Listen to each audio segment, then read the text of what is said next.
dan ibadah umroh ini juga dianjurkan untuk diulang-ulangi. Perbedaan dasarnya, kalau ibadah umroh itu bisa selesai dalam 3-4 jam saja, maksimal. Kalau di masa kita sekarang insya Allah. Dan itu terdiri daripada niat di miqat untuk mengerjakan ibadah umroh. Dan miqat artinya tempat yang sudah ditentukan dalam syariat untuk kita niat.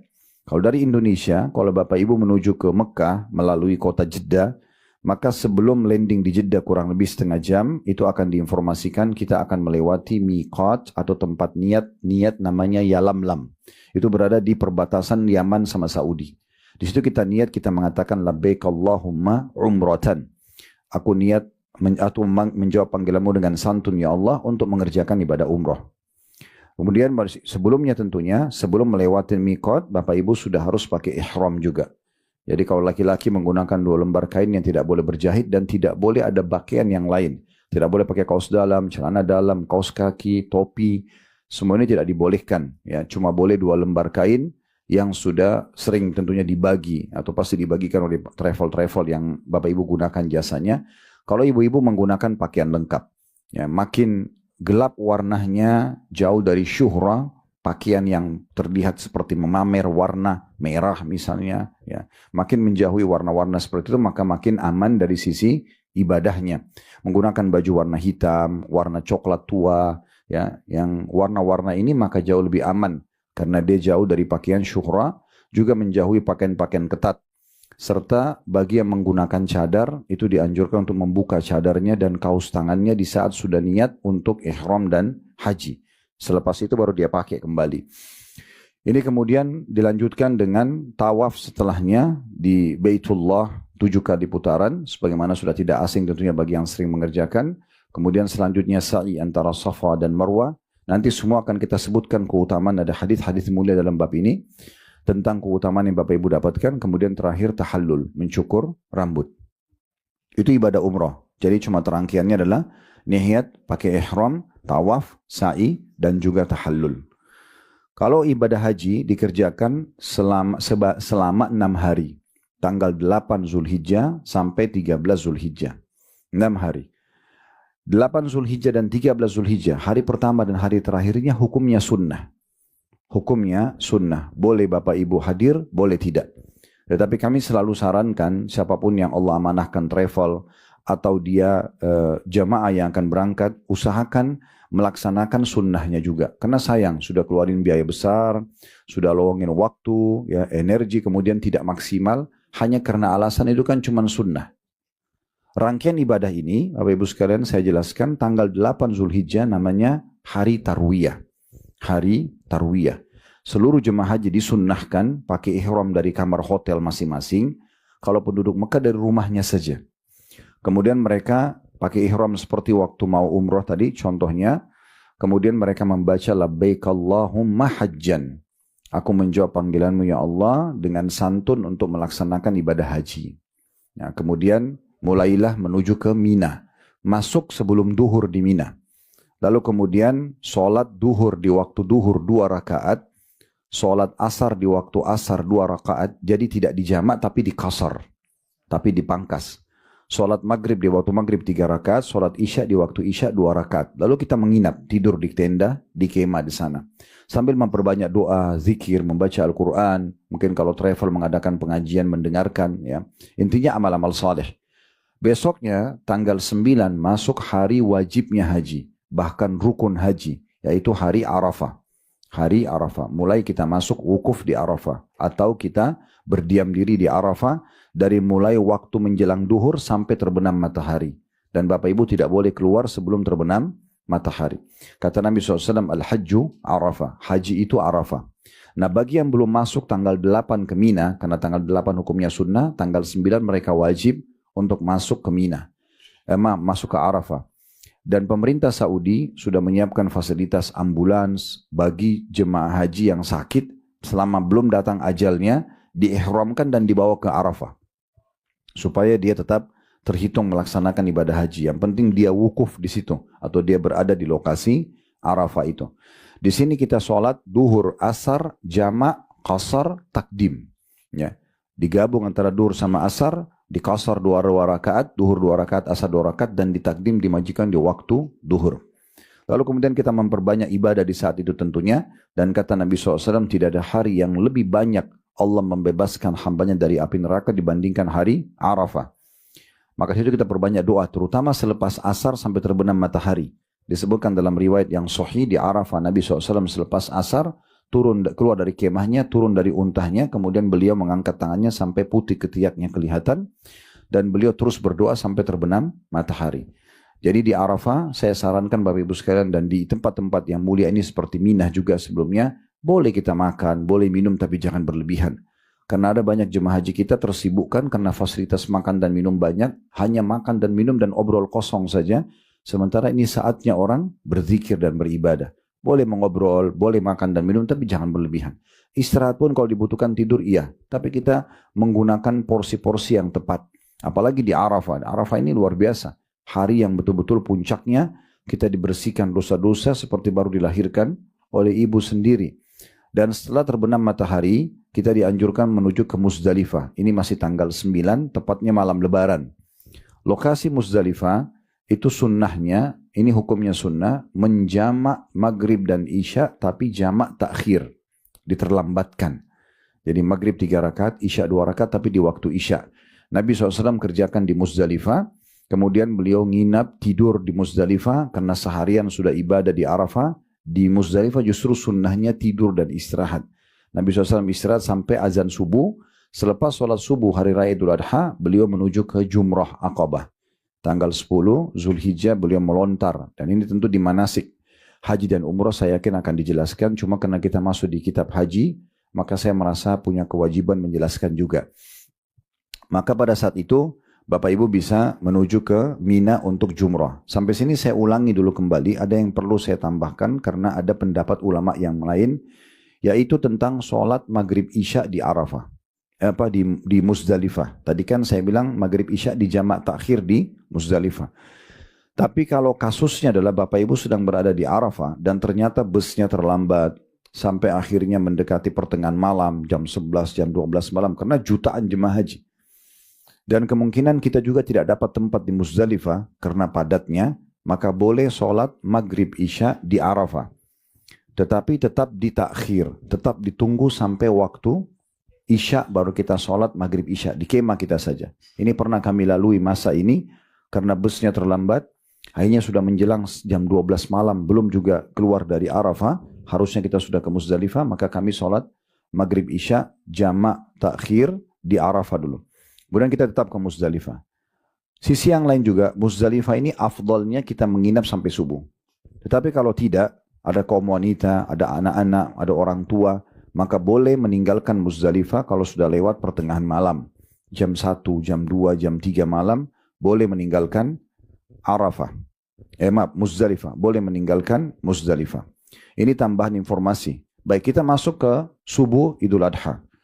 Kalau hari raya Idul Adha tanggal 10 Zulhijjah dikenal juga dengan hari Nahar. Ya. Di sini Bapak Ibu sebagai jemaah haji dianjurkan mengerjakan 3 perbuatan.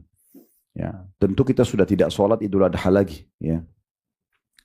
Tetapi yang kita kerjakan adalah Jumrah Aqabah, melontar yang Aqabah. Aqabah itu istilah gundukan tanah atau gunung kecil. Di masa Nabi SAW dulu ada itu. Maka dinamakan Aqabah. Nama lainnya Kubra atau besar, ya. Maka di situ di hari Idul Adha kita melempar 7 butir batu di Aqabah itu. Itu saja tugas kita 1 hari itu. Kalau Bapak Ibu sudah kerjakan ini, ada anjuran untuk berkurban, ya, bagi orang yang haji tamattu' dan qiran. Karena haji ada 3 macam. Ada tamattu' artinya menikmati, dia umroh dulu, setelah umroh dia serangkaian umroh tadi sampai cukur rambut, lalu dia pakai baju biasa di Mekah sampai tanggal 8 baru dia ihram buat haji. Karena dia ada waktu santai seperti penduduk Mekah pakai baju biasa setelah umroh, maka dinamakan haji tamattu. Dan ini haji yang paling afdal. Hampir semua travel kita di Indonesia termasuk pemerintah hajinya tamattu. Yang kedua haji qiran, menggabung juga antara umroh sama haji, cuman bedanya habis umroh tidak buka ihram. Terus pakai ihram sampai tanggal 8 Zulhijjah. Dan ini cukup berat, ya. Kemudian yang ketiga, haji ifrad, haji saja tanpa umroh. Ini biasanya dikerjakan oleh penduduk Mekah. Karena mereka tidak pakai dengan umroh lagi, tanggal 8 tinggal pakai ihram lalu menuju ke Mina atau tanggal 9 ihram lalu menuju ke Arafah. Nah seperti itu. Nah tanggal 10 Zulhijjah orang yang haji tamattu sama qiran itu dianjurkan untuk menyembeli kurban mereka. Setelah itu ada yang ketiga tawaf ifadah, tawaf wajibnya haji. Kita menuju ke Masjidil Haram, tawaf dan sa'i. Nah kalau sudah dikerjakan ketiga hal ini boleh tahallul, cukur rambut, kemudian boleh beraktivitas seperti biasa, termasuk bolehnya interaksi suami istri. Kalau misalnya Bapak Ibu hanya memilih di hari itu jumrah aqabah saja, melontar saja. Tawafnya belum, kurbannya belum. Karena kurban sama tawaf ini boleh ditunda sampai hari terakhir tasyrik, tanggal 13. Boleh habis jumrah, hari Idul Adha, cukur rambut, kemudian ganti baju ihram, semua boleh. Ya sudah boleh pakai sabun dan sampo kalau mandi wangi-wangian ya gitu. Sudah boleh potong kuku misalnya, mencukur bagian rambut misalnya, tapi tidak boleh interaksi suami istri. Karena kalau suami istrinya hanya boleh kalau tiga-tiganya digabungkan semuanya. Makanya kalau kami pengalaman di Uhud Tour yang kami diamanahkan oleh Allah, kami di malam Arafah itu, malam Muzdalifah itu, setelah lewat pertengahan malam kami langsung ke Masjidil Haram. Karena mayoritasnya suami istri. Kami ke Masjidil Haram menyelesaikan tawaf ifadah dan sa'i, kemudian kami tahallul, kembali ke hotel tapi kami ingatkan jemaah, semua halal kecuali hubungan biologis. Pagi hari setelah sholat Idul Adha, selepas menjelang duhur, habis sarapan, kita akan menuju ke jumrah, melontar aqabah dan kurban dilakukan hari itu. Maka dengan satu hari itu Alhamdulillah semuanya tuntas ya. Kemudian selanjutnya kita tinggal tanggal 10 Zulhijjah Idul Adha itu di kemah kita di Mina, 10, 11, 12, 13. 10 tadi sudah kita sebutkan 3 perbuatan ya. Jumrah aqabah atau diikuti dengan kurban dan juga tawaf ifadah. Kalau tanggal 11, 12, 13 hari tasyrik, Bapak Ibu dengan baju biasa tapi melontar saja hari itu kerjanya. Cuma kerjaannya melontar di 3 titik, kecil, sedang, besar. Sughra, wusta dan aqabah atau kubra. 7 butir, 7 butir, 7 butir ya. Kemudian balik ke hotel ke kemah lagi kalau tanggal 11 lalu ibadah. Duhur di waktu duhur 2 rakaat, asar di waktu asar 2 rakaat, maghrib di waktu maghrib 3 rakaat, isya di waktu isya 2 rakaat. Tanggal 11 begitu, tanggal 12 begitu, tanggal 13 begitu. Tinggal terakhir, kalau ada di antara jemaah haji hanya mau lakukan wajibnya saja. Tanggal 12 mereka sudah mau keluar dari Mina. Sudah mau pulang ke Indonesia atau sudah mau kembali ke hotelnya dekat Masjidil Haram itu boleh saja. Karena dia sudah tutup dengan kewajiban. Cuma syaratnya harus jumrah dulu hari itu. Ya, kemudian dia harus keluar dari Mina sebelum terbenam matahari. Sebelum terbenam matahari. Kalau sudah terbenam matahari, dia harus nginap sekaligus tanggal 13-nya. Tapi sekali lagi saya ingatkan, walaupun tanggal 8 sama tanggal 13 adalah hukumnya sunnah, kami tetap anjurkan agar dimaksimalkan. Karena Allah menyebutkan dalam Al-Quran, limanittaqa. Ini bagi orang-orang yang lebih bertakwa. Karena lebih besar pahalanya. Ini pembukaannya Bapak Ibu sekalian berhubungan dengan masalah umroh dan haji tentunya. Saya akan masuk untuk membahas karena di dalam buku kita ini isinya keutamaan saja ya. Maka tata cara tidak dijelaskan gitu ya. Hadis pertama dalam bab ini, di bab nomor 1 ada 1A dan 1B. Ya. 1A dengan sanad sahih, ini urutan 1094 dari awal belajar, berbunyi dari Abu Hurairah radhiyallahu anhum, ia berkata, Su'ila Rasulullah sallallahu alaihi wasallam ayyul amali afdal? Qala imanun billahi wa rasulih. Qila thumma madha? Qala al-jihadu fi sabilillah. Qila thumma madha? Qala hajjum mabrur. Rasulullah SAW pernah ditanya, amal apakah yang paling utama? Makna utama itu paling Allah cintai, paling besar pahalanya, ya, paling cepat membersihkan dosa-dosa. Maka Nabi SAW menjawab, beriman kepada Allah dan Rasulnya.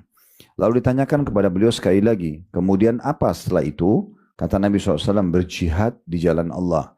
Lalu ditanya lagi yang ketiga kali, kemudian apa? Kata Nabi SAW, haji yang mabrur. Hadis ini diriwayatkan oleh Bukhari dan Muslim.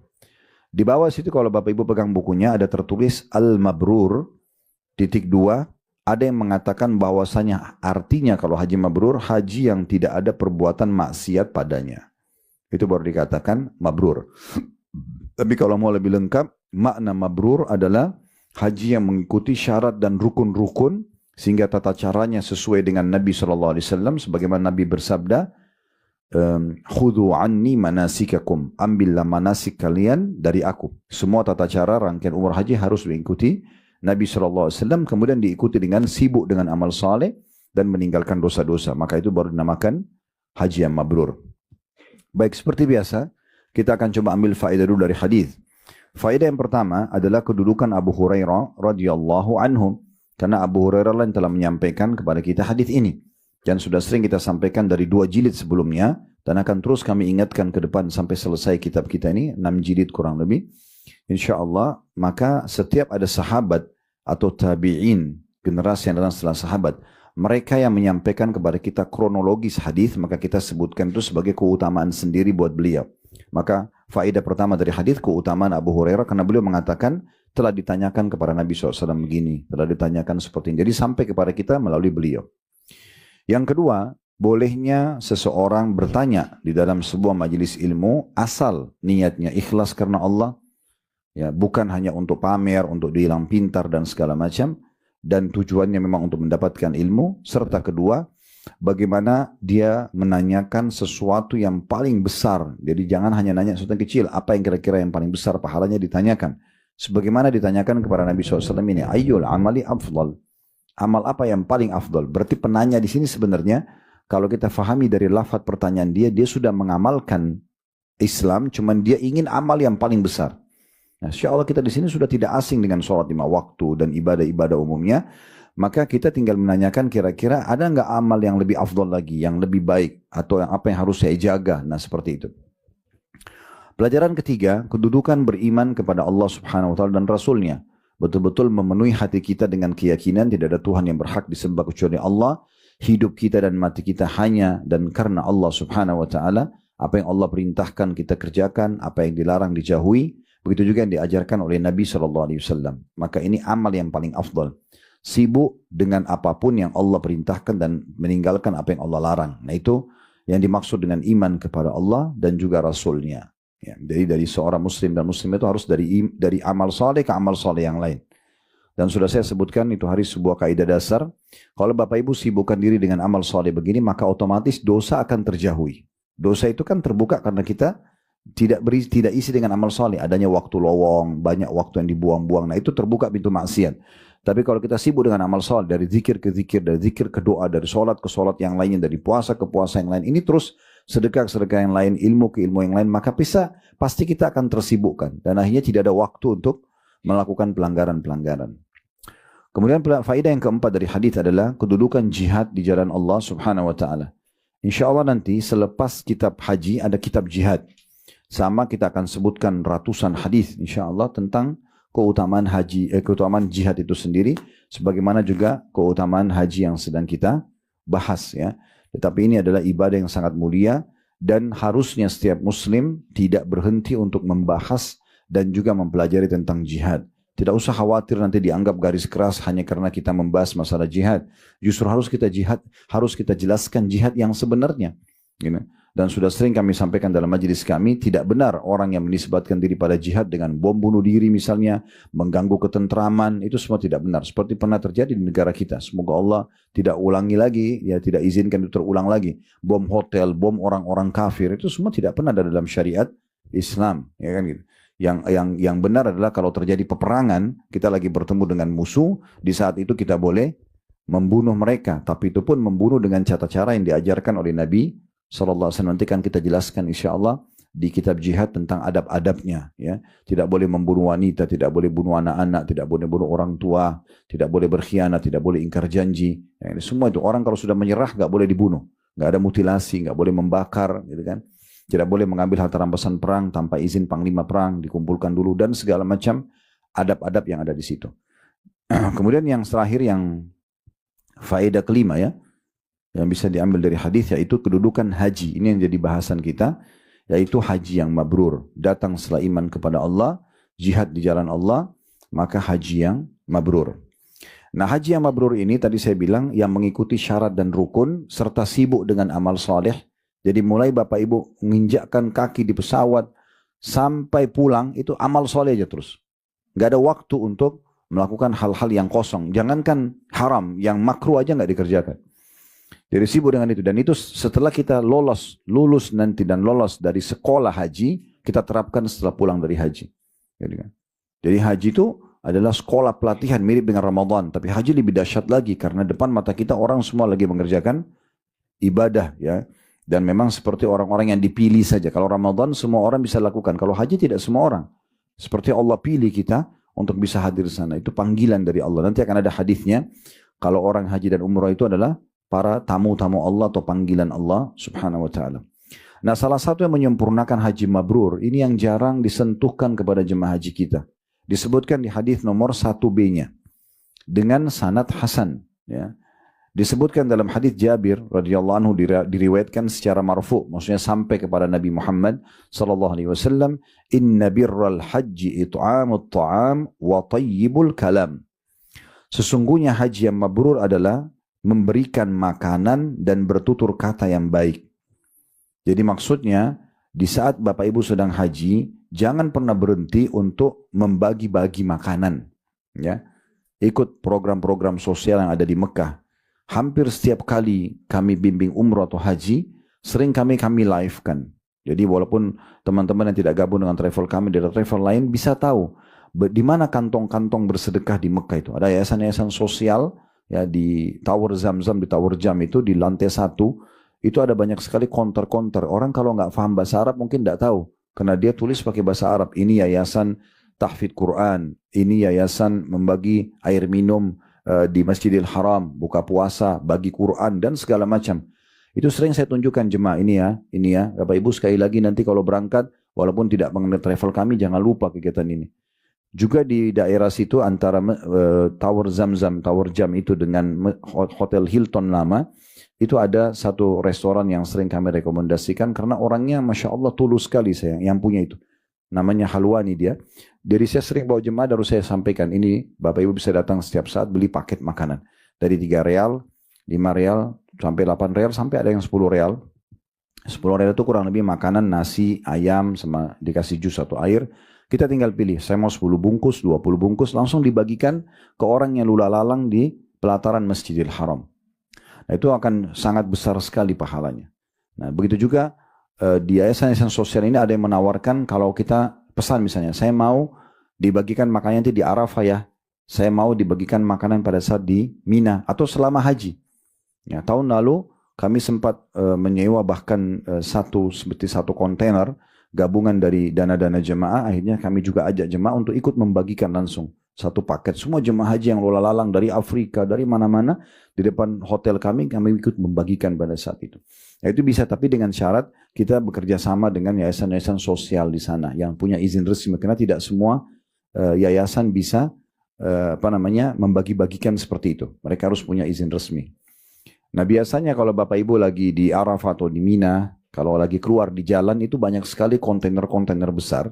Mereka buka dan mereka teriak-teriak, sabilillah, sabilillah. Maksudnya ini di jalan Allah. Itu gratis, silakan ambil. Karena kontainer itu sudah dibayar oleh orang-orang. Nah, seperti itu keadaannya. Sama juga itu hari saya mencontohkan kepada jemaah dan Bapak Ibu bisa praktikin. Kalau pulang dari jumrah menuju ke kemah Anda, biasanya itu ada saja toko-toko kecil yang jual jus, jual air putih. Beli saja, bawa uang beli. Kemudian bagikan kepada jemaah haji yang baru pulang dari jumrah. Walaupun tidak banyak, ya, tapi aktivitas sendiri aja. 100 real, 1000 real, beli saja, kemudian bagikan. Ya. Itu kemarin Masya Allah tahun lalu begitu luar biasa, jemaahnya sangat menikmati. Kita datang ke satu tempat, dia jual roti-rotian, jual jus. Kami ambil semuanya, taruh di pinggir jalan. Bagaimana caranya Ustaz? Bilang aja sabilillah. Jadi sambil taruh di situ, bilang sabilillah, orang pada datang. Dibagi-bagilah makanan tersebut. Ya. Itu salah satu yang dianjurkan kalau orang mau mendapatkan haji mabrur, ikut membagi makanan di musim haji itu. Ya, seperti itulah. Kemudian yang kedua, tayyibul kalam. Menjaga tutur kata yang santun dan sopan. Jadi nggak ada lagi cacian, nggak ada hinaan, nggak ada intonasi tinggi. Semuanya bagus-bagus saja. Ya. Zikir, berdoa, atau bertutur kata yang baik. Udah nggak ada yang lainnya. Selama haji, kalau mau mabrur, ya, maka insya Allah akan seperti itu. Nanti akan kita dengarkan seperti apa yang didapatkan kalau orang haji yang mabrur di hadis selanjutnya. Baik, ini dari hadis 1b-nya rincian tentang salah satu penyebab daripada haji yang mabrur, yaitu membagi-bagi makanan dan juga ya kita menjaga tutur kata yang santun. Tentu membagi-bagi makanan ini bisa masuk dalamnya juga traktir ya, mentraktir orang gitu ya. Ini sebenarnya ibadah membagi makanan memang ibadah yang sangat besar pahalanya walaupun bukan haji. Karena pernah ditanyakan kepada Nabi SAW di dalam hadis riwayat Muslim, ayu islamin khair. Amalan apa dalam Islam yang bagus sekali ya Rasulullah? Maksudnya pahalanya besar. Kata Nabi SAW, tut'imut ta'am. Engkau memberikan makan kepada orang, wa tusallimu ala man ta'rif wa man lam ta'rif. Dan engkau mengucapkan salam kepada orang yang kau kenal dan tidak kenal. Ya, jadi memberi makan memang ini bagian daripada hal yang baik. Jadi kalau ada yang punya tradisi, kalau dikirimkan makanan oleh tetangganya, selalu dipulangkan piring kosong, ini harus diubah. Ya. Harus dibalas. Isi juga, berbagi dengan orang. Ada orang yang cuma suka selalu dibayarkan saja oleh keluarganya atau temannya kalau lagi masuk restoran. Coba berlumba-lumba untuk membayar, mentraktir orang. Di Saudi itu, ibu dan bapak sekalian jangan kaget kalau masuk di restoran-restoran besar. Begitu berdiri di kasir kita mau bayar, biasanya ada orang sedang ribut di depan. Itu bukan ribut berantem, ribut berebut siapa yang bayar duluan. Jadi mereka saling tarik-tarik tangan. Allahu alam, selama ini mata saya belum pernah lihat di Indonesia itu. Ya. Ya. Saya pribadi, ya. Maksudnya orang sampai berebut di depan kasir, saya yang bayar duluan gitu ya. Ada bahkan cara-cara yang sangat baik, tapi ini pernah saya temukan ya. Kalau di Indonesia pernah, jadi mereka sudah pesan di restorannya, semua saya yang bayar ya. Pokoknya kalau teman-teman saya makan udah nggak usah lagi mereka bayar. Itu pernah ya. Tapi kalau orang berebut untuk membayar itu kayaknya belum pernah. Ya. Yang sebatas saya lihat. Jangan saya disalahin lagi dengan ini. Ya. Baik, selanjutnya kita masuk hadits nomor 2. Dengan sanad sahih ini urutan 1095 dari awal belajar berbunyi. Dan darinya, maksudnya dari sahabat yang sama. Ya, di sini Abu Hurairah radhiyallahu anhu. Dikatakan aku mendengarkan Rasulullah sallallahu alaihi wasallam bersabda, "Man hajja falam yarfuth walam yafsuq raja'a min dhunubi kayomi waladathu ummu." Barang siapa yang berhaji lalu dia tidak berkata kotor, tidak berbuat kefasikan atau dosa-dosa, maka niscaya ia akan kembali dari dosa-dosanya seperti hari dilahirkan oleh ibunya. Hadis ini riwayat Bukhari, Muslim, An-Nasai, Ibnu Majah dan juga Tirmidzi. Hanya saja Imam Tirmidzi lafadznya adalah ghufira lahu ma taqaddam min dzambi. Diampuni semua dosa-dosanya yang telah lalu. Ya. Di situ Bapak Ibu sekalian ada di titik 2 ya, bahasa Arab ar-rafath. Lihat ya. Di bawah itu ya. Setelah tadi terjemahan diampuni dosa-dosanya yang lalu, ya, ada di bawah ar-rafath. Diterjemahkan ar-rafath, bahwasanya Ibnu Abbas mengartikan kata-kata yang dengannya sang istri dirujuk kembali. Sedangkan Al-Azhari, salah satu ulama, mengatakan ar-rafath adalah kata yang mencakup segala sesuatu yang diinginkan oleh seorang suami dari istrinya. Kata-kata yang bisa mengajak interaksi biologis, ya. Rindu-rinduan, sayang-sayangan dan segala macam, itu namanya rafath, ya. Al-Hafidh berkata rafath diungkapkan dalam arti persetubuhan juga dalam arti perkataan keji, maksudnya perkataan sayang-sayangan tapi bukan pada pasangan halal, ya. Dan juga berarti ucapan seorang suami kepada istrinya yang berhubungan dengan persetubuhan. Dan diriwayatkan dari sekelompok ulama bahwasanya makna hadis ini adalah setiap dari ketiga hal tersebut, wallahu alam. Ini masih saya bacakan penjelasan yang ditambahkan oleh Al-Mudhiri dan Syekh Albani rahimahumullah semuanya. Baik, kita lihat atau kita ambil faedah dari hadis ini. Yang pertama, adanya anjuran setiap muslim dan muslim yang sedang haji agar dia mendapatkan keutamaan pembersihan dosa, tidak main-main, bukan setahun, 2 tahun, tapi semua dosa yang pernah dia lakukan. Dan dijamin seperti baru lahir dari ibunya. Anak bayi tidak ada dosanya sama sekali. Begitu juga kita, walaupun umur kita sudah 70 tahun, 80 tahun, 90 tahun. Kalau hajinya memenuhi syarat ini, maka dipastikan dia seperti baru dilahirkan oleh ibunya. Ini tiket yang luar biasa. Pulang dari haji dapat ini. Syaratnya 2 di sini. Yang pertama, tidak boleh rafath. Nah, rafath tadi sudah dijelaskan. Semua tutur kata yang bisa atau sering diucapkan suami istri yang mengarah kepada biologis. Suami istri pun kalau lagi berikhram tidak boleh. Kalau lagi ihram tidak boleh. Boleh gandengan tangan boleh. Tapi interaksi mengucapkan sayang-sayangan atau bahasa yang menuju kepada biologis enggak. Itu suami istri dia enggak boleh. Apalagi selain suami istri. Ya. Berarti pacaran ini bahaya sekali. Kalau apalagi kalau di luar haji aja dosa, apalagi sementara haji. Kan gitu. Ya. Jadi semua tutur kata itu tidak boleh. Kalau suami istri, tadi sudah kita jelaskan tata cara haji, dilarang selama berikhram sampai dia sudah mengerjakan 3 hal tadi. Jumrah Aqabah di hari Idul Adha, berkurban dan tawaf ifadah serta sa'i. Kemudian dia tahallul cukur rambut baru halal suami istri. Tapi kalau yang bukan suami istri selamanya, ya selama haji dia tidak boleh sama sekali melakukan itu. Itu disilakan dengan rafath. Ya itu dikatakan dengan rafath. Berarti ini sekolah pelatihan agar membiasakan kita setelah pulang haji tidak lagi melakukannya kepada selain pasangan halal. Sebaliknya kalau pasangan halal justru kita dianjurkan untuk mengucapkan kata-kata sayang, rindu, tuangkan semuanya, ya bahkan boleh berdusta dalam memuji dia. Ya. Kita boleh memuji dia, misalnya kita mengatakan saya belum pernah menemui wanita atau lelaki secantik atau setampan kamu. Mungkin pernah, tapi kita mengatakan itu untuk membesarkan hati dia, itu boleh. Dalam Islam dibolehkan, tapi suami istri sekali lagi. Jangan dipotong ini kata-kata saya nanti suami istri dihapus, ya. Jadi hanya suami istri saja. Itu syarat yang pertama, tidak boleh rafath, ya. Kemudian yang kedua, tidak boleh fusuk. Makna fusuk, kefasikan semua dosa. Ya, ada sebagian ulama memasukkan kategori dosa besar. Orang berzina, orang ghibah, orang menipu, mencuri. Ada juga orang pergi haji mencuri. Ya, ada orang di sana dia datang haji dicuri, mencuri ditangkap. Kan gitu. Ada. Jadi itu fusuk, perbuatan fusuk. Ada juga yang lebih sensitif mengatakan fusuk semua jenis dosa. Kecil ataupun besar. Semuanya nggak boleh dikerjakan. Kapan dikerjakan tidak dapat tiket ini. Jadi betul-betul harus hati-hati. Matanya harus hati-hati, telinganya hati-hati, lisannya, tangannya, kakinya, kemaluannya. Harus semua sempurna, nggak boleh tersentuh satupun dosa. Nah di saat itu dia akan pulang seperti baru dilahirkan oleh ibunya. Nah ini syaratnya. Ini salah satu juga ulama mengatakan rangkaian penyempurnaan haji yang mabrur. Haji yang mabrur. Baik kita masuk hadis nomor 3. Bapak Ibu sekalian dengan sanad sahih.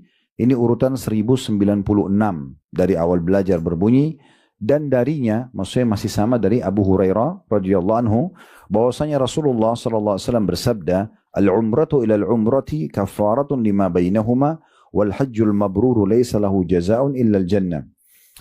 Suatu umrah yang disertai dengan umrah berikutnya adalah menjadi penghapus dosa-dosa yang terjadi di antara keduanya. Dan ketahuilah, haji yang mabrur tidak ada balasannya kecuali surga.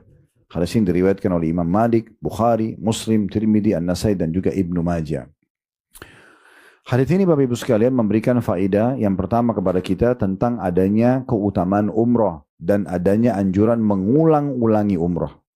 Mengulang-ulangi. Di saat ada kesempatan umrah lagi. Umrah terus. Tidak ada masalah. Karena Nabi SAW bilang antara umrah dengan umrah setelahnya. Berarti kan lakukan umrah ini, kejar lagi umrah setelahnya ya. Ada kesempatan umrah lagi. Ya. Sampai kami sering sampaikan kepada jemaah kami. Kalau ada yang bertanya, Ustaz saya sudah umrah bulan lalu. Sekarang saya lebih baik umrah buat diri saya atau saya umrahin kerabat saya. Saya bilang umrah buat anda lagi. Karena bulan lalu belum tentu diterima. Kalaupun sudah diterima, sudah ada pahalanya, itu kan sudah dicatat di buku amal kita untuk tanggal itu, di bulan itu, di tahun itu misalnya.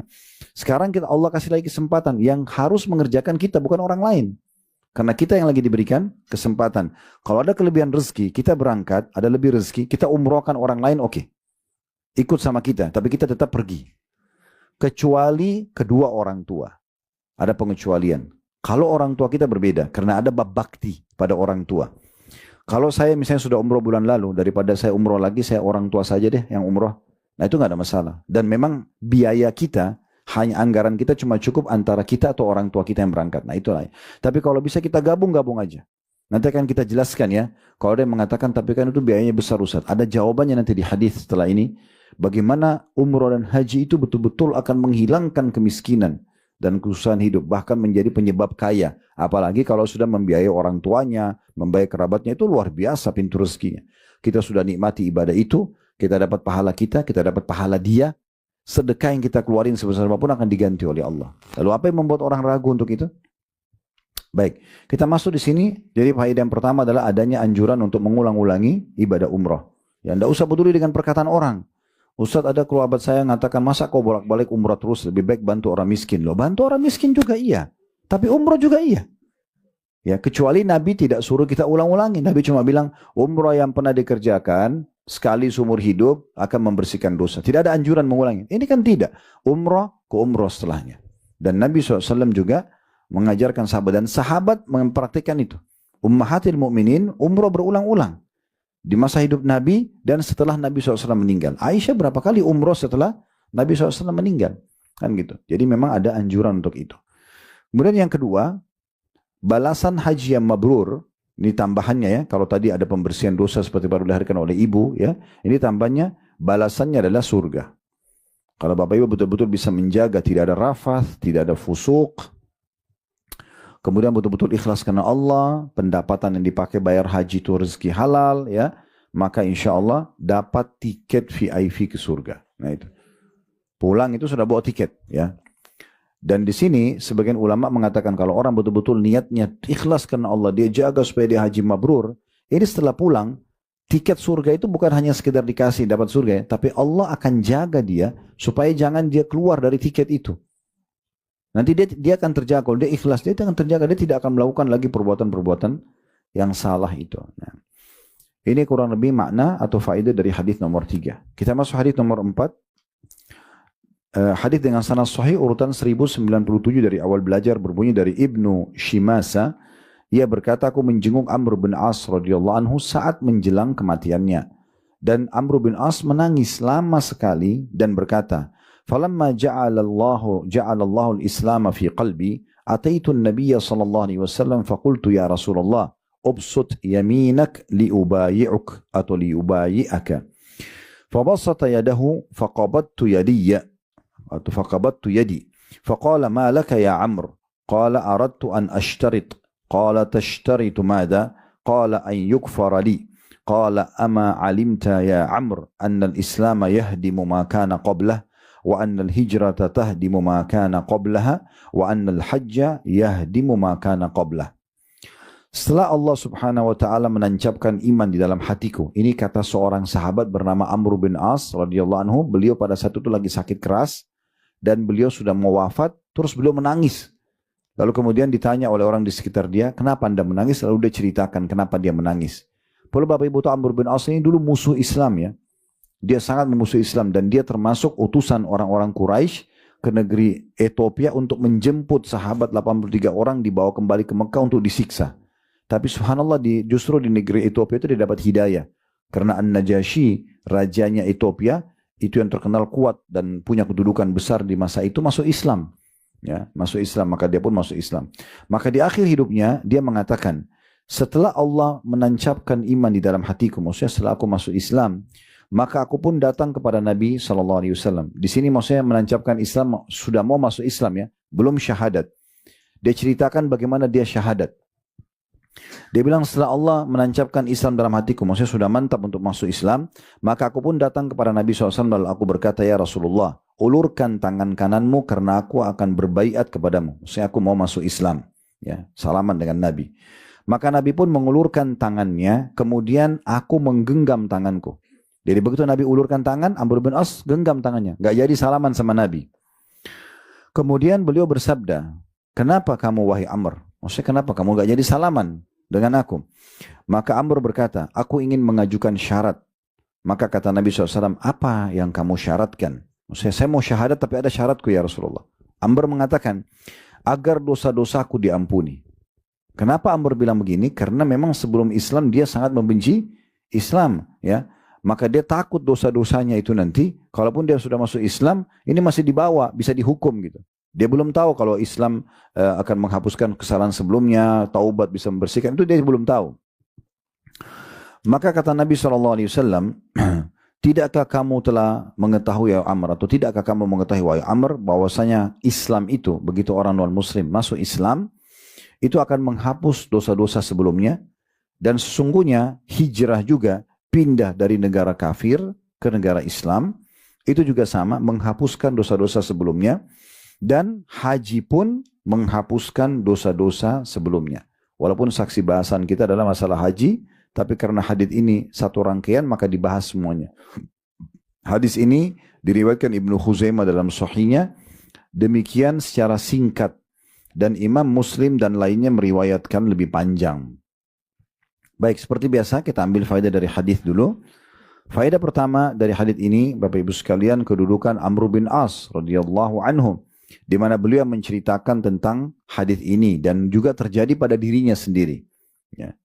Kemudian yang kedua, pentingnya seseorang itu agar merangkul siapapun yang dia kenal, kerabatnya, tetangganya, teman kerjanya, partner bisnisnya, yang sudah nanya-nanya tentang Islam, kelihatan ada kecenderungan pada Islam, untuk diraih tangannya supaya dia segera masuk Islam. Ya. Tidak usah terlalu panjang lebar kita berbicara tentang agama orang lain. Kita tawarkan tentang agama kita. Kita sebagai seorang muslim punya satu produk namanya Islam. Tugas kita menawarkan Islam saja. Hidayah di tangan Allah Subhanahu wa taala. Dia terima tidak terima itu bukan urusan kita. Yang penting kita sudah menyampaikan, karena dakwah itu adalah penyampaian bukan penerimaan. Bagaimana kita sampaikan, selebihnya kita serahkan kepada Allah Subhanahu wa taala. Jadi kita harus segera, ya. Begitu juga kalau ada orang yang sudah bilang, saya mau masuk Islam, tolong bantu saya. Enggak usah kita tunda. Cari dulu ustadz, cari dulu masjid, cari yayasan. Tinggal pandu. Oke, ikut. Asyhadu an la ilaha illallah wa asyhadu anna Muhammad Rasulullah. Syahadatkan aja di saat itu. Karena kalau kita tunda, nanti aja saya cariin dulu ya. Mungkin bulan depan saya temukan misalnya. Contoh. Lalu dia meninggal. Kita tanggung jawab, gitu kan? Saya pernah datang ke kota Makassar, waktu itu mau tablik akbar, ada satu ikhwah kita, seorang laki-laki datang mengatakan, Ustaz, ini teman saya, sudah mau masuk Islam dari tahun lalu. Tapi saya kasih buku dulu, bukunya tebal. Suruh dia pelajari dulu masuk Islam. Suruh dia pelajari baru dia masuk Islam. Yang pertama saya nasihatin orang ini dulu. Saya bilang, subhanallah, kalau sampai orang ini meninggal, dia di masa tahun ini antum tanggung jawab. Kenapa nggak dipandu syahadat? Waktu itu saya tinggal tawarkan, mau syahadat? Iya. Lalu ucapin syahadat, selesai. Dalam hitungan kurang dari 1 menit. Sudah jadi muslim. Gitu kan? Dan ini harus kita perhatikan baik-baik. Ini faedah kedua. Faedah yang ketiga, bahwasanya kita perlu mengetahui, orang kalau masuk Islam dari non-muslim, maka semua dosanya masa lalu sebesar apapun dimaafkan oleh Allah. Dimaafkan oleh Allah Subhanahu wa ta'ala. Ini karunia sendiri. Ya. Kemudian faedah keempat, hijrah, pindah dari wilayah kafir yang kita tidak bisa beribadah ke wilayah Islam, itu akan membersihkan juga dosa-dosa kita. Ya. Kalau Bapak Ibu ada di wilayah orang non-muslim dan ternyata bisa beribadah di situ, nggak masalah. Ya. Tapi kalau tidak bisa beribadah, kayak kasus muslimin di masa Nabi SAW di Mekah, nggak bisa ibadah. Tiap hari harus sembunyi-sembunyi, digebukin, bahkan ada yang dibunuh, gitu kan. Maka itu wajib pindah, wajib hijrah. Dan tidak boleh tidak hijrah tentunya, ya. Tidak boleh tidak hijrah. Ada ulama menambahkan makna hijrah yang lain adalah pindah dari satu kondisi keterpurukan iman atau maksiat kepada amal saleh. Itu juga dinamakan hijrah. Jadi bisa saja misalnya, misal ada ibu-ibu yang hadir di sini dulu tidak berhijab. Terus kemudian dia dengar ceramah, dia tersentuh, dia ganti. Dia tutup auratnya, berubah keadaannya.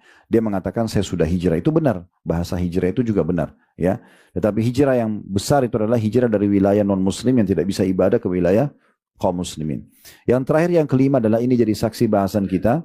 Ini menguatkan bahasan tadi hadis nomor 2. Kalau haji akan membersihkan dosa-dosa yang lalu. Semua dosa-dosa yang lalu akan dimaafkan oleh Allah Subhanahu wa ta'ala. Kita akan masuk Bapak Ibu sekalian hadis nomor 5 dan hadis nomor 6 serta hadis nomor 7 ini semakna tentang besarnya ibadah haji, pahala haji umrah bagi wanita secara khusus. Semua dapat pahala, tapi bagi ibu-ibu ini luar biasa. Ini hadisnya, ada 3 hadis, ya. Hadis nomor 5 dengan sanad sahih, ini urutan 1098. Berbunyi dari Al-Husain bin Ali radhiyallahu anhuma, ini cucu Nabi SAW, dia berkata, Ja'a rajulun ila Nabi SAW faqal inni jabanun wa inni dha'if faqala halumma ila jihadin la syaukata fi al-hajj. Pernah seorang laki-laki datang kepada Nabi SAW dan berkata, sungguhnya aku adalah seorang yang penakut, tidak berani untuk berperang, dan sungguhnya aku adalah orang yang lemah secara fisik. Maka kata Nabi SAW, mari kita melakukan jihad yang tidak ada padanya ya peperangan, yaitu tidak ada padanya peperangan, yaitu haji. Diriwayatkan oleh Tabarani dalam Mu'jamil Kabir dan Mu'jamil Awsat, dan perawinya semua thiqah atau terpercaya, dan juga diriwayatkan oleh Abdul Razzaq. Dari riwayat ini kita ambil pelajaran bahwasanya yang pertama kedudukan Al-Husain bin Ali radhiyallahu anhu, karena Husain bin Ali cucu Nabi SAW yang menyampaikan riwayat ini kepada kita. Yang kedua tentang indahnya agama Islam karena memudahkan sumber-sumber pahala dari banyak, terutama dalam masalah haji. Di sinilah seorang laki-laki mengatakan, saya pengecut ya Rasulullah, penakut, nggak berani perang. Ya, ada sifat itu dalam diri saya. Misalnya. Kemudian saya juga lemah secara fisik. Bukan seseorang yang punya keterampilan perang segala macam. Bagaimana caranya? Supaya pahala perang tetap saya bisa dapatkan. Kata Nabi SAW, kalau gitu laksanakanlah ibadah yang tidak ada peperangan di dalamnya, atau jihad tidak ada peperangan, yaitu haji. Dari sini kita ambil pelajaran berarti haji itu dianggap juga seperti pahala jihad. Ya. Nah untuk ibu-ibu, hadis nomor 6 dan hadis nomor 7. Hadis nomor 6 dengan sanad sahih. Dan ini nomor 1099 dari awal belajar, berbunyi dari Aisyah radhiyallahu anha. Beliau berkata, qultu ya Rasulullah, naral jihada afdalal a'mal. Afala nujahid? Qala lakin afdalal jihadi hajjul mabrur. Aku berkata ya Rasulullah, kami memandang kaum wanita bahwa jihad adalah amal yang paling utama. Mengapa kami tidak berjihad? Kan kalau dikumandangkan jihad kan laki-laki didahulukan. Perempuan yang mau ikut saja, itu pun dibatasi untuk membantu mengobati orang sakit, mungkin masak-masakan. Sesekali mungkin ikut berperang, tetapi umumnya laki-laki yang suruh berperang. Maka Aisyah setelah dengar keutamaan haji, beliau mengatakan, ya Rasulullah, haji ini luar biasa, besar pahalanya. Kenapa kami perempuan nggak ikut? Gitu kan? Atau boleh nggak kami ikut berperang? Kata Nabi SAW, akan tetapi untuk kalian wahai para wanita, jihad yang paling utama adalah haji yang mabrur. Jadi ibu ikut haji itu sama dengan ibu ikut berperang. Bahkan menjadi lebih afdal kalau untuk wanita dipilih antara medan perang dengan pergi haji, maka haji lebih afdal daripada jihad bagi dia. Ya. Hadis ini diriwayatkan oleh Bukhari dan juga Ibnu Khuzaimah dalam sahihnya, sedangkan lafaz Ibnu Khuzaimah, Aisyah radhiyallahu anha berkata, "Qultu ya Rasulullah, hal 'alan nisa'i min jihadin?" Qala 'alaihinna jihadun la qitala fi al-hajj wal umrah. Aku berkata, wahai Rasulullah, apakah wanita memiliki kewajiban jihad? Maka Nabi SAW mengatakan, diwajibkan kepada mereka jihad yang tidak ada peperangan padanya, yaitu haji dan umrah. Ya, haji dan umrah dianggap jihad bagi kaum wanita. Bahkan saya bilang tadi, kalau bertemu antara pergi kancah peperangan dengan pergi haji, tetap lebih afdal haji bagi para wanita. Nanti saya ambil faedah sekaligus. Hadis nomor 7 mirip-mirip dengan ini. Dengan sanad hasan di ghairi, menjadi hasan karena dikuatkan dengan riwayat-riwayat lain, dan ini urutan 1100 dari awal belajar. Berbunyi dari Abu Hurairah radhiyallahu anhu dari Rasulullah sallallahu alaihi wasallam, beliau bersabda, jihadul kabiri wad dha'ifi wal mar'ati al hajj wal umrah. Jihadnya orang yang lanjut usia, sudah tua, orang yang lemah secara fisik, dan perempuan adalah haji dan juga umrah. Diriwayatkan oleh An-Nasai dengan sanad hasan. Dari riwayat-riwayat ini, riwayat nomor 6, tadi urutan nomor 6 ada 2 riwayat, riwayat nomor 7 ada 1 riwayat. Kita ambil pelajaran. Yang pertama, dari hadis nomor 6, kedudukan Aisyah radhiyallahu anha ummul mukminin, karena beliau yang bertanya kepada Nabi SAW, sampai akhirnya kita memahami hukum ini. Kemudian yang kedua, bagaimana semangat, ini pelajaran juga, bagaimana pentingnya setiap wanita juga harusnya ya semangat untuk menambah keimanan mereka. Tidak boleh karena kewajiban saya kan cuma di rumah saja. Ya udah saya bersihin rumah, saya masak. Kemudian tidak ada pikiran dia untuk menambah ekstra pahala. Ya. Walaupun lebih afdal ibu sholat di rumah, tapi sesekali boleh ke masjid. Supaya ada juga catatan amalnya kalau dia pernah ke masjid, kan gitu. Nah, begitu juga dengan amal-amal yang lain. Kita boleh keluar kegiatan sosial selama tidak ada pelanggaran agama di situ ya. Nah, di antaranya adalah pergi haji dan umrah ini. Karena di sini pertanyaan Aisyah menunjukkan semangat beliau untuk menambah amal solehnya. Kami melihat jihad adalah amal yang paling afdol. Seringkali kami melihat Anda membentuk pasukan ya Rasulullah, bawa kaum laki-laki pergi perang. Kami boleh gak ikut berperang? Gitu kan? Maka Nabi SAW menimpali itu dan memberikan penjelasan. Nah, ini faedah kedua, faedah ketiga dari hadis ya. Faedah pertama kedudukan Aisyah, faedah kedua pentingnya seorang wanita terus mempelajari dan coba semangat menambah keimanannya dengan menambah amal-amal soleh yang lain yang selain yang rutin dia kerjakan. Yang ketiga, tentang kedudukan haji yang mabrur. Kalau untuk wanita, dia lebih afdal daripada berperang. Lebih afdal daripada berperang. Walaupun tadi saya bilang, boleh wanita ikut berperang. Nabi SAW kalau berperang menawarkan kaum wanita. Dan itu biasanya sampai sekitar 20 orang yang ikut berperang. Tapi fungsi utama mereka adalah masak-masakan, mengobati orang luka, nah seperti itu. Tapi sesekali mereka ikut berperang. Seperti Nusaybah binti Ka'ab radhiyallahu anha, ini wanita mulia sekali di Madinah. Ya, beliau kalau Nabi SAW panggil jihad, maka beliau langsung ajak suaminya, ajak anak-anaknya untuk pergi berperang. Dan kata Nabi SAW di perang Uhud, dimanapun anak panah diarahkan kepadaku, maka aku temukan ya Nusaybah binti Ka'ab mematahkan dengan pedangnya. Jadi ada, tetapi tidak semua. Nah, kalau bertemu sekali lagi antara jihad di medan perang sama ya haji, maka kita pilih haji. Ini kalau ada pilihan ya. Tetapi beda kondisinya dengan teman-teman kita di Palestina misalnya. Beda. Kalau satu lokasi itu tiba-tiba dijajah, tiba-tiba diserang, semuanya laki-laki, perempuan itu sudah fardu ain untuk melawan. Ya, mereka punya kewajiban untuk melawan ya. Ini kita bicara kalau opsional, ada pilihan tadi. Baik, di riwayat yang setelahnya itu sama menguatkan dan memastikan kalau memang pertanyaan Aisyah radhiyallahu anha untuk para wanita. Karena beliau mengatakan, ya Rasulullah, apakah untuk wanita juga boleh berperang? Kata Nabi SAW, perang bagi mereka adalah haji dan umrah. Dan yang luar biasa di sini saya melihat, karena ada tambahan lafaz Nabi selain haji umrah. Dan umrah lebih ringan. Berarti setiap kali ibu pergi umrah, yang hanya sebentar saja. Bahkan umrah itu kalau kita padat pun kegiatannya, kita bisa pulang pergi ya. Kita pergi misalnya, berangkat hari Jumat nih. Misalnya pergi. Hari Senin kita sudah ada aktivitas. Kita berangkat, umrah. Hari Jumat itu kalau kita ambil pesawat pagi, misalnya ada kemarin tuh ada Garuda sekitar jam 8 atau jam 9 pagi, tiba di Jeddah itu jam 5 sore. Itu bisa langsung umrah tuh. Ya. Bahkan bisa ambil pesawat besok paginya, pulang misal. Ya, kalau memang betul-betul padat sekali kegiatannya. Contoh misalnya seperti umrah Ramadan. Dan kata Nabi SAW, umrah fi Ramadan ta'dilu hujjatan mai. Nanti ada di babnya sendiri ya. Umrah di bulan Ramadan sama dengan haji bersamaku. Maka ini jangan luput. Kalaupun padat sekali kan bisa orang pergi dan pulang contohnya. Walaupun kalau ada waktu luang lebih baik kita lebih lama untuk bisa melaksanakan banyak ibadah di sana. Dan dari hadis nomor 7 kita ambil tambahan faidah Bapak Ibu sekalian. Kalau orang tua pun boleh dibawa haji dan umrah.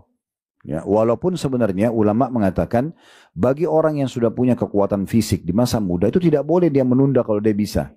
Ya, jangan nanti sudah pakai kursi roda baru kemudian mau haji, baru kemudian mau umrah. Ini kan merepotkan orang, kan gitu. Harusnya dia di masa muda melakukan. Tetapi kalau ada orang sudah terlanjur tua, tetap itu bisa mereka melaksanakan ibadah haji dan umrah. Tidak boleh dilarang, ya, karena memang itu di sini disebutkan jihadnya orang yang sudah tua, lanjut usia. Para orang-orang yang lemah secara fisik dan wanita adalah haji dan umrah. Di sini juga ada pelajaran lain, berarti menandakan haji dan umrah itu umumnya Allah jaga ketentraman dan kedamaiannya. Umumnya, ya. Karena dikatakan di sini amannya perang yang tidak ada pahala jihad yang tidak ada peperangannya itu adalah berarti pahalanya besar, itu adalah haji dan umrah. Berarti menandakan dia aman ya. Makanya orang haji dan umrah itu umumnya aman dengan izin Allah Subhanahu wa taala. Baik, kita akan tutup insyaallah dengan hadis yang nomor 8 dan hadis nomor 9. Hadis nomor 9 ini sebenarnya saya bacakan terlebih dahulu ya, karena hadis nomor 9 ini hanya penguat saja. Penguat daripada hadis nomor 7. Jadi kita baca 9 dulu baru kita masuk ke 8. Hadis nomor 9 di halaman 8-nya dengan sanad hasan di ghairi menjadi hasan karena dikuatkan dengan riwayat-riwayat dan ini urutan 1102 dari awal belajar. Berbunyi dari Ummu Salamah radhiyallahu anha, istri Nabi SAW, dia berkata, Rasulullah SAW bersabda, al-hajju jihadu kulli dhaif. Haji adalah jihadnya setiap orang yang lemah. Hadis ini diriwayatkan Ibnu Majah dari Abu Ja'far dari Ummu Salamah. Ini menguatkan tadi hadis urutan nomor 7 ya. Berarti orang yang lemah secara fisik pun Ada penekanan tetap pergi melaksanakan ibadah haji dan umrah. Kalau kita simpulkan berarti tidak ada alasan untuk tidak haji dan umrah. Kecuali orang itu betul-betul sakit parah. Nah, tapi kalau selama dia cuma lemah, dia cuma penakut, ya, semua dia perempuan, dia orang tua, tetap pergi haji dan umrah. Karena dijamin keamanannya di situ. Baik, kita akan tutup Bapak Ibu sekalian dengan hadis nomor 8. Ya. Insya Allah ke depannya nanti lanjutannya di Jumat akan datang hadis nomor 10 ya. Hadis nomor 8 ini di halaman 7 kita kembali satu hadis dengan sanad sahih, ini urutan 1101. Dari awal belajar mulai dari Ibnu Umar, dari ayahnya Umar bin Khattab radhiyallahu anhuma, Abdullah dan Umar dua-duanya sahabat. Maka kita katakan radhiyallahu anhuma, dari Nabi SAW dalam pertanyaan Jibril kepada beliau tentang Islam, maka beliau menjawab al-Islam an tashhada an la ilaha illallah wa anna Muhammadar Rasulullah wa an tuqimas salat wa tu'tiyaz zakah wa tahujj wa ta'tamir wa taktasir minal janabah wa an tutimmal wudu' wa tasuma Ramadan. Qala fa idza fa'altu dzalika fa ana muslim. Qala na'am. Qala sadaqta. Dari Nabi SAW waktu ditanya oleh Jibril alaihissalam dalam hadis yang panjang, maka beliau apa itu Islam? Nabi SAW menjawab, Islam adalah engkau bersaksi bahwasanya tiada Tuhan yang berhak disembah selain Allah dan bahwasanya Muhammad adalah Rasulullah. Lalu engkau menegakkan solat wajib, membayar zakat, berhaji dan umrah, mandi junub, menyempurnakan wudu dan berpuasa Ramadan. Lalu Nabi SAW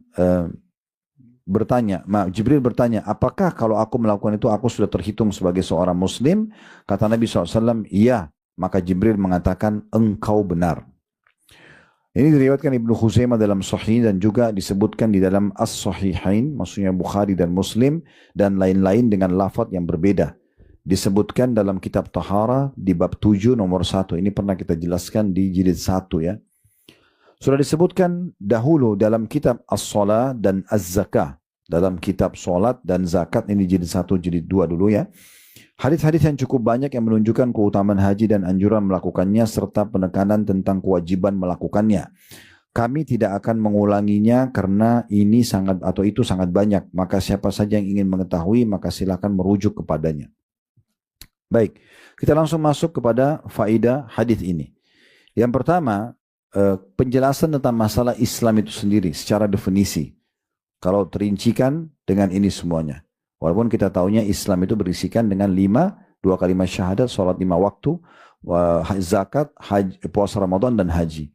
Namun dalam hadis ini ada tambahannya, dimasukkan mandi, junub, kemudian juga umroh masuk dalamnya, kemudian juga menyempurnakan wudu. Ya, ini ada tambahan, berarti seorang muslim tidak boleh luput dari hal-hal seperti ini. Nanti akan kita jelaskan lebih jauh insyaAllah.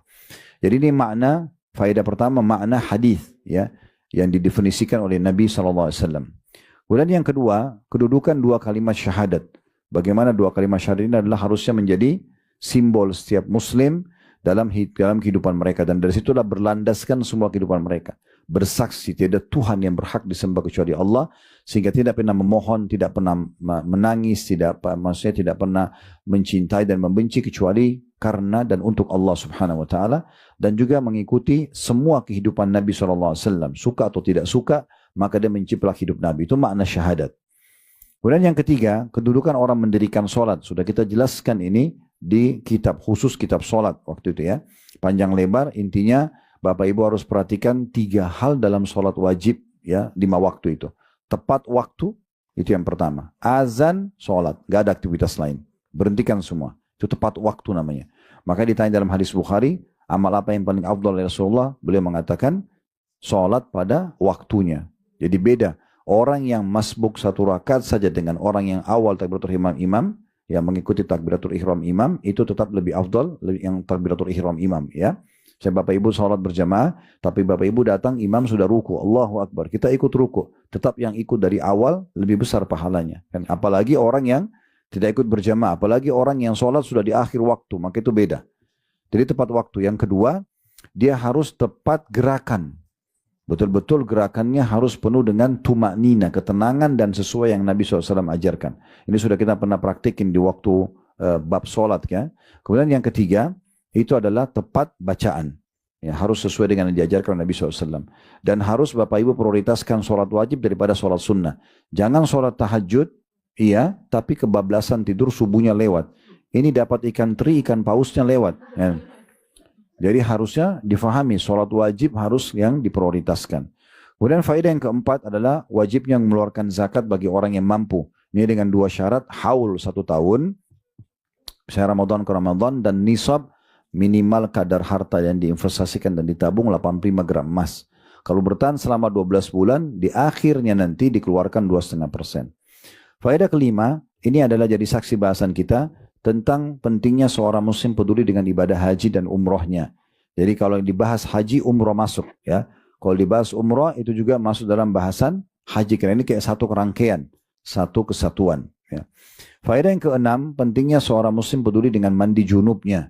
Dan ini ulama menitik beratkan lebih afdal selepas junub itu langsung mandi. Tidak menundahnya. Jadi terjadi interaksi biologis misalnya, maka itu lebih afdal langsung mandi di saat itu. Kalaupun mau menunda mandi misalnya sampai pagi karena terjadi malam hari, maka seperti yang Nabi SAW ajarkan kepada Umar bin Khattab radhiyallahu anhu, beliau pernah datang habis sholat subuh, beliau mengatakan, ya Rasulullah, semalam saya tertidur dan belum sempat mandi junub, gitu kan. Maka kata Nabi SAW, kalaupun kau harus lakukan itu, berwuduklah terlebih dahulu, baru kemudian kau tidur. Kalau belum mau mandi, minimal wuduk. Minimal membersihkan, maaf, kemaluan, kemudian wuduk, lalu istirahat. Tapi yang paling afdal mandi. Dan ini perintah kewajiban bagi setiap muslim dan muslimah. Nah, kemudian selanjutnya, yang ketujuh adalah anjuran untuk menyempurnakan wuduk itu sendiri. Makna di sini menyempurnakan adalah salah satu makna yang paling tepat ya, itu adalah tidak pernah kecuali dalam kondisi berwuduk. Jadi sempurna semua titik-titiknya kena dan setiap batal wuduk lagi. Ya, jadi dia tidak pernah dalam kondisi tidak wuduk. Sehingga setiap saat tiba waktu sholat dia tinggal sholat. Yang kedelapan yang terakhir ini adalah berpuasa Ramadan. Ya. Berpuasa Ramadan dan sudah kita tahu dan ini juga sudah kita bahas di kitab puasa secara khusus. Maksudnya ini yang terakhir yang dibahas di poin 8 tentang rincian daripada Islam itu sendiri. Kita faedah yang ke-9 adalah tentang pembenaran Jibril alaihissalam dari jawaban Nabi Muhammad SAW. Karena hadis ini panjang. Hadis ini isinya Jibril datang, kata Umar bin Khattab, datang dalam sosok laki-laki yang tidak ada yang kenal, rambutnya hitam pekat, bajunya bersih, tidak ada tanda-tanda safar. Dia tempelkan lututnya di lutut Nabi SAW, lalu dia mengatakan, hai Muhammad, sampaikan kepadaku apa itu Islam. Lalu Nabi SAW jelaskan apa itu Islam. Setiap Nabi sudah jelaskan, dia mengatakan, sodakt, kau benar. Maka Umar mengatakan, kami heran dengan orang ini. Dia bertanya, tapi dia yang membenarkan.